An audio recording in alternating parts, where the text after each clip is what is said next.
প্রিয় ছাত্রছাত্রীরা, আজকে আমি তোমাদের কেবিলের মাধ্যমে ক্লাস 9 এর ইতিহাসে যে সমস্ত প্রশ্নগুলো দেওয়া হয়েছে থার্ড সামেটিভের জন্য অর্থাৎ তৃতীয় পর্যায়ে মূল্যায়নের জন্য 2025 সালের রায় মার্টিন প্রশ্নবিচিত্রাতে স্কুল নম্বর 15 পেজ নম্বর 443, সেখানে বিভাগ ক, খ এবং গ এই তিনটি বিভাগের যে সমস্ত প্রশ্নগুলো আছে সমস্ত প্রশ্নের উত্তর আমরা আলোচনা করবো আজকে এই ভিডিওর মাধ্যমে। তোমরা ভিডিওটা শুরু থেকে শেষ অবধি অবশ্যই দেখবে এবং চ্যানেলে যদি নতুন হয়ে থাকে অবশ্যই চ্যানেলটাকে সাবস্ক্রাইব করে রাখবে পরবর্তী স্কুলগুলোর প্রশ্নোত্তর পাওয়ার জন্য। এবং এর আগের স্কুলগুলো প্রশ্নোত্তর আমরা আলোচনা করে দিয়েছি, তোমরা প্লেলিস্ট থেকে সেই প্রশ্ন উত্তরগুলো পেয়ে যাবে, তোমরা সেখান থেকে সেই প্রশ্ন উত্তরগুলো দেখে নিও।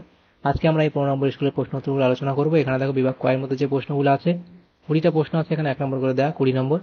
একের দাগে কি বলা আছে দেখো, সঠিক উত্তরটি বেছে নিয়ে লেখো। একের দাগের একের প্রশ্ন বলা আছে প্রজাপতি রাজা বলা হয়, সেটা হবে এখানে অপশন বি অর্থাৎ পঞ্চদশ লুইকে। এর পরবর্তী প্রশ্ন কি, লেতর দ্য ক্যাশে হলো গ্রেপ্তারি পরোয়ানা, অপশন এ। এর পরবর্তী আছে সেপ্টেম্বর হত্যাকাণ্ড হয়েছিল 1792 খ্রিস্টাব্দে, অপশন বি। এর পরবর্তী আছে প্রশ্ন, নেপোলিয়নকে প্রথমবার নির্বাসন দেওয়া হয় এলবা দ্বীপে, অপশন এ।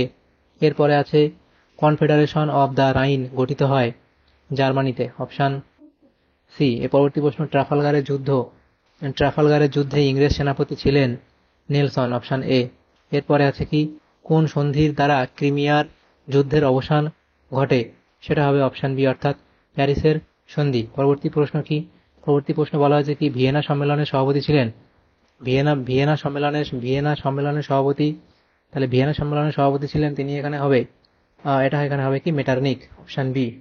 8 দাগের প্রশ্ন বলা আছে দেখো, ভিয়েনা সম্মেলনের সভাপতি ছিলেন মেটারনিক, অপশন বি। এরপরে আছে সেডানের যুদ্ধ হয়েছিল, সেডানের যুদ্ধ হয়েছিল কি ফ্রান্সের সঙ্গে প্রাশিয়ার, অপশন বি। এরপরে আছে শিল্প বিপ্লব কথাটি জনপ্রিয় করেন, সেটা হবে আর্নল্ড টয়েনবি। এর পরবর্তী প্রশ্ন, সেফটি ল্যাম্প এর আবিষ্কর্তা, সেটা হবে হামফ্রে ডেভি, অপশন সি। এর পরবর্তী প্রশ্ন, ফরাসি সমাজতন্ত্রের জনক বলা হয়, ফরাসি সমাজতন্ত্রের জনক কাকে বলা হয়, সাঁ-সিমোকে। পরবর্তী প্রশ্ন এখানে দেওয়া আছে প্যারিস সম্মেলনে সভাপতিত্ব করেছিলেন, তাহলে এখানে হবে কি ক্লেমেন্সো, অপশন ডি। এর পরবর্তী প্রশ্ন আছে কি ভাইমার প্রজাতন্ত্র প্রতিষ্ঠিত হয়েছিল জার্মানিতে, অপশন বি। এর পরবর্তী আছে ইস্করা পত্রিকার সম্পাদক ছিলেন, সেটা হবে কি লেনিন, অপশন ডি। এর পরবর্তী প্রশ্ন কি ক্যাশ অ্যান্ড ক্যারি নীতি গ্রহণ করেছিলেন, তাহলে কি হবে মার্কিন যুক্তরাষ্ট্র, অপশন এ। এর পরবর্তী আছে স্টালিনগ্রাডের যুদ্ধে রুশ বাহিনীর নেতৃত্ব দিয়েছিলেন, এটা হবে মার্শাল ঝুকভ, অপশন এ। এরপরে আছে কি জাপান পার্ল হারবার আক্রমণ করে 1941 খ্রিস্টাব্দের 7 ডিসেম্বর, অপশন বি।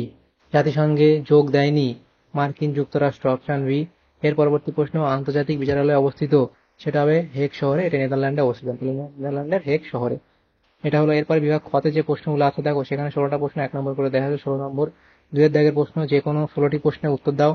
উপবিভাগ এ, একটি সম্পূর্ণ বাক্যে উত্তর দাও। প্রথম প্রশ্ন, ফরাসি সমাজে প্রথম যে প্রশ্নটা আছে দেখো, ফরাসি সমাজে কোন আইনের মাধ্যমে অভিযুক্ত যে কোনো ব্যক্তিকে মুক্তি দেওয়া হতো, তাহলে এটা হবে কি, এটা হচ্ছে হ্যাবিয়াস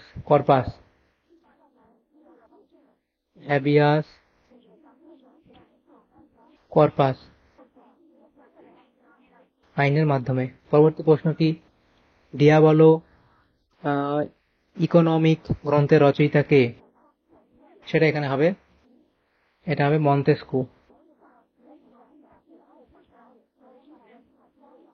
তাহলে এটা হবে কি চার্লস লুই মন্তেস্কু। পরবর্তী প্রশ্ন, কন্ট্রাক্ট অফ পেইসি কি, সেটা এটা লিখবে, কন্ট্রাক্ট অফ পেইসি সেটা লিখবে। পরবর্তী প্রশ্ন, নেপোলিয়ন কোন দেশের সঙ্গে অ্যামিয়েন্সের সন্ধি স্বাক্ষর করেছিলেন, এটা হবে ইংল্যান্ড।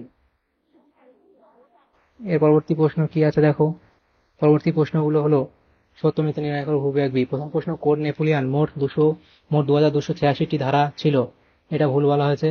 পরবর্তী প্রশ্ন কি, নেপোলিয়ন হল্যান্ডে সৎপুত্র ইউজিনকে শাসক হিসেবে নিযুক্ত করেছিলেন, এটা ভুল বলা হয়েছে। পরবর্তী প্রশ্ন কি, ভিয়েনা সম্মেলনে ফ্রান্সের প্রতিনিধি টেলির্যান্ড উপস্থিত ছিলেন, এটা এখানে সত্য বলা হয়েছে। পরবর্তী প্রশ্ন, লম্বার্ডিতে গুয়েলফি হলো একটি গুপ্ত সমিতি, এটা এখানে ভুল বলা হয়েছে। তাহলে পরবর্তী প্রশ্ন, উপবিভাগ সি, নিম্নলিখিত বিবৃতিগুলির সঙ্গে সঠিক ব্যাখ্যাটি নির্বাচন করো। প্রথম প্রশ্ন, উপবিভাগ সিতে দেখো বিবৃতি বলা হয়েছে 19 শতকের ইউরোপে তুরস্ক সাম্রাজ্যকে ব্যঙ্গ করে বলা হয় ইউরোপের রুগ্ন মানুষ, তাহলে এখানে তোমাদের যেটা সঠিক ব্যাখ্যা সেটা এখানে হবে অপশন সি সঠিক হবে, যে তুর্কিরা সামরিক, অর্থনৈতিক ও প্রশাসনিক সব দিক থেকে দুর্বল ও পিছিয়ে পড়েছিল। পরবর্তী প্রশ্ন বিবৃতি 2, রুশীকরণ নীতির বিরুদ্ধে সোভিয়েত রাশিয়ায় প্রবল বিক্ষোভ শুরু হয়। তাহলে এখানে কি অপশন সি তোমাদের সঠিক উত্তর হবে ব্যাখ্যা, যার সরকার অরুশদের ওপর রুশ ভাষা ও সংস্কৃতি চাপিয়ে দেয়। পরবর্তী প্রশ্ন বিবৃতি 3 নম্বর বিবৃতি বলা আছে 1939 খ্রিস্টাব্দে জার্মানি পোল্যান্ড আক্রমণ করে। তাহলে এখানে তোমাদের সঠিক ব্যাখ্যা হবে এই বিটা, এর ফলে দ্বিতীয় বিশ্বযুদ্ধ শুরু হয়। পরবর্তী প্রশ্ন বিবৃতি 4 নম্বর বিবৃতি বলা আছে উইড্রো উইলসনকে জাতিসংঘের জনক বলা হয়। তাহলে এখানে তোমাদের যে ব্যাখ্যাটা সঠিক হবে সেটা হচ্ছে অপশন সি, যে অপশন সি অর্থাৎ 3 নম্বর ব্যাখ্যা, তার 14 দফা নীতির ভিত্তিতে জাতিসংঘ প্রতিষ্ঠিত হয়। এর পরবর্তী যে প্রশ্নগুলো আছে দেখো, যেগুলো বলা হয়েছে যে উপবিভাগ ডি, সেখানে আছে ক স্তম্ভের সঙ্গে আমাদের এখানে ক স্তম্ভ মেলাতে বলা হয়েছে। তো প্রথম যেটা আছে দেখো এখানে যে ওয়েল পলিটিক, তাহলে সেটা এখানে তোমাদের মিলবে কি, ওয়েল পলিটিক তো মিলবে কাইজার দ্বিতীয় উইলিয়াম। পরবর্তী প্রশ্ন লেবেনসরাউম, তো এটা তোমাদের এখানে মিলবে ডি এর সাথে জার্মানবাসীদের বসবাসের স্থান। এবং 3 হচ্ছে অপারেশন বারবারোসা, তাহলে অপারেশন বারবারোসা সেটা এখানে তোমাদের মিলবে কার সাথে, সেটা হলো জার্মানির রাশিয়া আক্রমণ। এরপরে হাঙ্গেরির মাতসিনি, সেটা এখানে হবে লুই কসুত।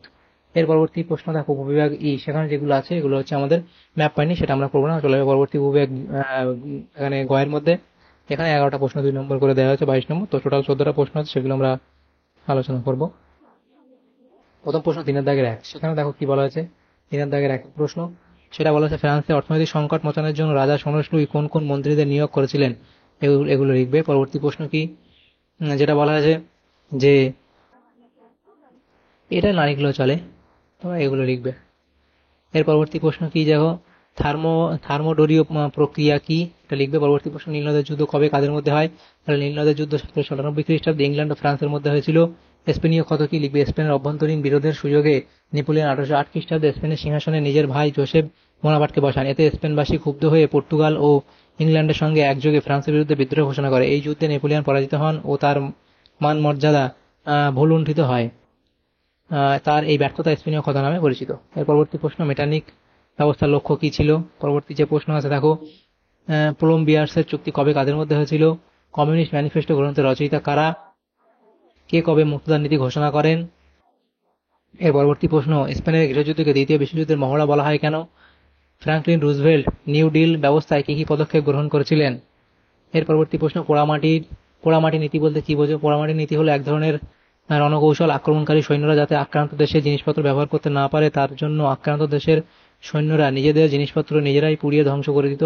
1812 খ্রিস্টাব্দে নেপোলিয়ন যখন রাশিয়া আক্রমণ করেছিলেন তখন রাশিয়ার সৈন্যরা যুদ্ধ না করে পিছিয়ে গিয়ে খাদ্য ও শস্য ভাণ্ডারগুলি জ্বালিয়ে দেয়, পানীয় জলে বিষ মিশিয়ে দেয় এবং যোগাযোগ ব্যবস্থা ধ্বংস করে দিয়ে শত্রুপক্ষের অগ্রগতি ব্যাহত করে। এই রণকৌশলই পোড়ামাটির নীতি নামে পরিচিত। পরবর্তী প্রশ্ন আছে কি জাতিসংঘের প্রধান সংস্থাগুলি কি কি, তাহলে জাতিসংঘের প্রধান সংস্থাগুলি এগুলো লিখবে। পরবর্তী প্রশ্ন দ্বিতীয় বিশ্বযুদ্ধের পরবর্তী সময়ে কোন কোন দেশগুলি তৃতীয় বিশ্ব হিসেবে আত্মপ্রকাশ করেছিল।